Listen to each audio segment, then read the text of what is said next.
খেতে পছন্দ করে না এমন মানুষ খুব কমই পাওয়া যায়, আর আমিও তার ব্যতিক্রম নই। একদিন থেকে সারাদিন ধরেই চলছে বৃষ্টি, আর এই বৃষ্টির মাঝে না খিচুড়ি লাবড়া খেতে তো ভালোই লাগে, তবে আমার হঠাৎ করে ইচ্ছে হয়েছে মাংস আর ফ্রাইড রাইস খাওয়ার। আর ইচ্ছে যখন করেছে তখন তো খেতেই হবে।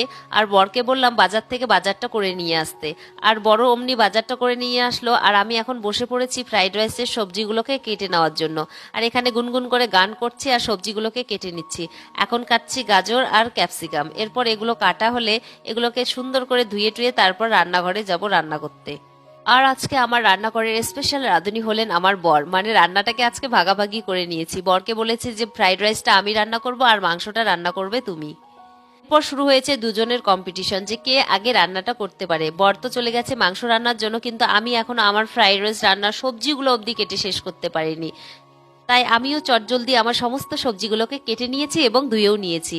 আর এখানে বসে বসে এখন একটু খেয়েও নিচ্ছি। এরপর খাওয়া দাওয়া শেষ করে আমি এখন কাজুগুলোকে পিস পিস করব। এরপর দৌড়ে দৌড়ে যাব রান্নার দিকে। আর কি বলবো, আমার সবজি কাটতে কাটতে বরের রান্না তো অর্ধেক হয়েই গেল। দেখা যাক কি করা যায়। এরপর আমি আর বেশি সময় নষ্ট না করে তাড়াতাড়ি করে দৌড়ে গেছি রান্নাঘরের দিকে, কারণ বরের আগে আমার রান্নাটা শেষ করতে হবে। আর আমারও সমস্ত কিছু রেডি, আর এই হলাম আমরা দুজন এক্সপার্ট রাঁধুনি। দেখা যাক কার রান্নাটা বেশি ভালো হয়। আর এরপর আমিও দৌড়ে দৌড়ে চলে গেছি আমার রান্নার দিকে, কারণ বরের রান্না প্রায় অর্ধেকের দিকে আর আমার এখনো শুরুই হলো না।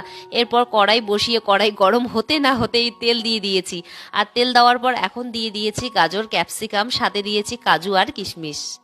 আর এইদিকে আমার সব সবজিগুলো এখন ভাজা ভাজা হোক, আর আমি নজর দিচ্ছি বরের রান্নার দিকে, কারণ দেখছি যে তার রান্নাটা হলো কিনা।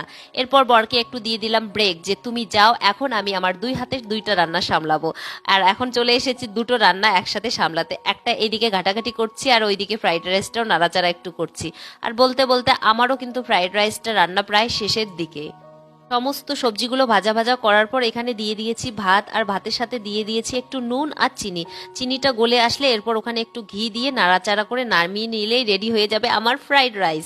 আর এখানে বরের রান্নাও প্রায় শেষের দিকে। আর এদিকে দুজনের রান্নায় প্রায় রেডি, শুধু নামিয়ে নিলেই হবে।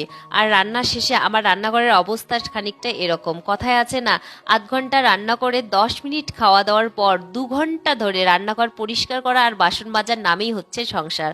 আর এখন রান্না বান্না শেষ, সমস্ত কিছু নামিয়ে বসে পড়েছি খেতে।